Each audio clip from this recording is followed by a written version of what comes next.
Bonjour, alors dans la dernière vidéo, nous avons vu les premiers deux types de réactions, les réactions de synthèse et de décomposition. Dans cette vidéo, nous allons parler de deux autres types, ce qu'on appelle les réactions de déplacement. Alors l'objectif de cette vidéo, c'est que vous soyez capable d'identifier et de décrire les deux types de réactions de déplacement, donc le déplacement simple et le déplacement double. Ok, alors nous venons de voir les réactions de déplacement simple. Les réactions de déplacement double sont semblables. Il y a quand même quelque chose qui bouge. Mais au lieu d'avoir un élément qui réagit avec un composé, nous avons maintenant deux composés qui se mélangent ensemble. Et il y a donc une chose qui s'échange avec l'autre chose. Un partie du composé qui va s'échanger avec une partie de l'autre composé. Alors ici, par exemple, nous avons l'orange et le rouge qui vont s'échanger pour former un nouveau composé bleu-rouge et un nouveau composé vert-orange. Alors, il y a une partie de chaque composé qui va s'échanger. Nous allons voir trois différents types de réactions de déplacement double dans ce cours. Le premier étant une réaction qui va former un solide. Je vais utiliser l'exemple dans votre manuel pour décrire celui-ci. Alors, si on a, par exemple, le nitrate d'argent. Le nitrate d'argent est en forme aqueuse. Et on mélange ça avec le chlorure de sodium, aussi en forme aqueuse.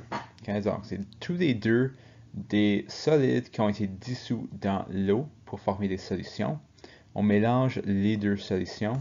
Ce qu'on va produire, là, on va voir que le sodium et l'argent vont échanger de place. Puis ce qu'on va produire, c'est le chlorure d'argent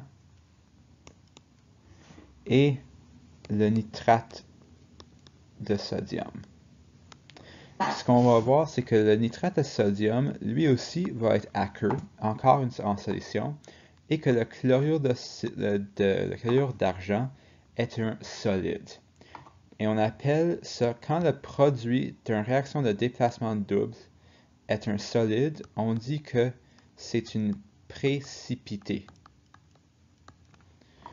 Parce que ça va former une précipité, ça va se précipiter hors de la solution pour sortir de la solution pour former un solide.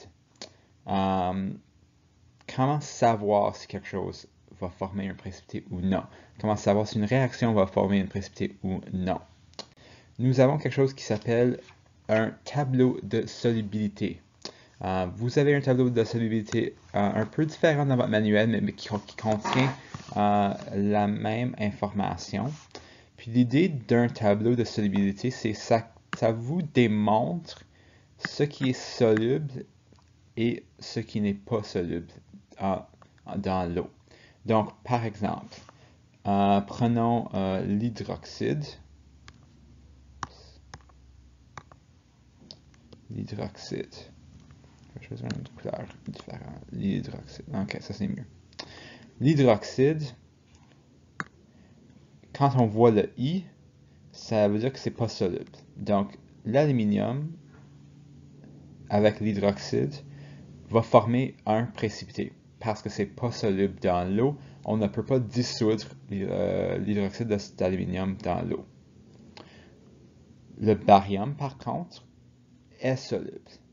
Donc, si on produit l'hydroxyde de barium, ça va rester dissous dans l'eau parce que l'hydroxyde de barium est complètement soluble dans l'eau. Alors là où vous voyez des I, c'est quelque chose qui va former un précipité si ça se produit. Là où vous voyez des S, c'est quelque chose qui ne va pas former un précipité. Donc si votre réaction produit deux choses qui sont solubles, en fait, ça ne va pas produire une réaction parce que les choses vont rester solubles. Il faut que vous formez une précipité pour avoir une réaction qui va se produire. C'est pas toujours un précipité, un solide qui va se former dans une réaction de déplacement double. Parfois, c'est un gaz qui va se produire. Ou en fait, c'est pas la réaction de déplacement double qui forme le gaz, mais c'est la décomposition d'un des produits du réaction de déplacement double. Prenons par exemple, alors dans votre manuel, il vous donne deux exemples. Je vais utiliser le deuxième exemple dans la vidéo. C'est la formation d'ammoniac. Alors, c'est la réaction du chlorure d'ammonium, NH4Cl, aqueux, dissous dans l'eau. Puis la réaction avec l'hydroxyde de sodium, aussi aqueux.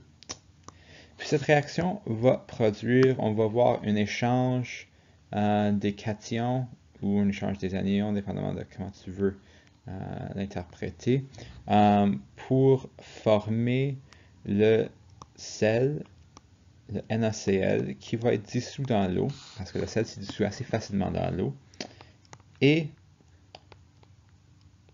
l'hydroxyde d'ammonium, NH4OH, qui aussi se dissout dans l'eau, donc ceci va rester en forme aqueuse. Puis là, qu'est-ce qui va se passer par contre, c'est que l'hydroxyde d'ammonium va se décomposer et va former l'eau et l'ammoniac, le NH3. Puis l'ammoniac est un gaz, l'eau évidemment est un liquide. Donc, on voit cette réaction de déplacement double se produire. Ça va former deux produits aqueux. Donc, tout de suite, on ne va pas remarquer un changement. Mais là, quand l'hydroxyde d'ammonium se décompose en eau et en ammoniac, on voit la formation d'un gaz. Puis si on faisait cette réaction, on verrait la production d'un gaz à l'intérieur de la solution liquide. Le dernier type de réaction de déplacement double qu'on va voir, c'est la réaction qui va former l'eau. En d'autres mots, c'est une réaction de neutralisation qui se produit entre un acide et un base. Alors, on a vu en dixième les acides et les bases. On a fait une réaction de neutralisation en classe comme démonstration. Un acide et un base, quand on les mélange ensemble, ça va former de l'eau et généralement un sel. Donc, on va voir un exemple assez simple qui est différent de celui dans votre manuel. Je peux vous donner un différent exemple. Ce serait la réaction entre l'acide chlorhydrique aqueux et l'hydroxyde de sodium aqueux. Puis, donc, ce qui va se passer, c'est que les cations vont changer de place. Et on va donc produire l'eau et le chlorure de sodium qui va être aqueux et non un précipité. Donc ce qui se passe, c'est que l'acide et la base se neutralisent complètement pour former de l'eau qui a un pH neutre et un sel, le chlorure de sodium, et on a donc à la fin aucun composé acidique ou basique.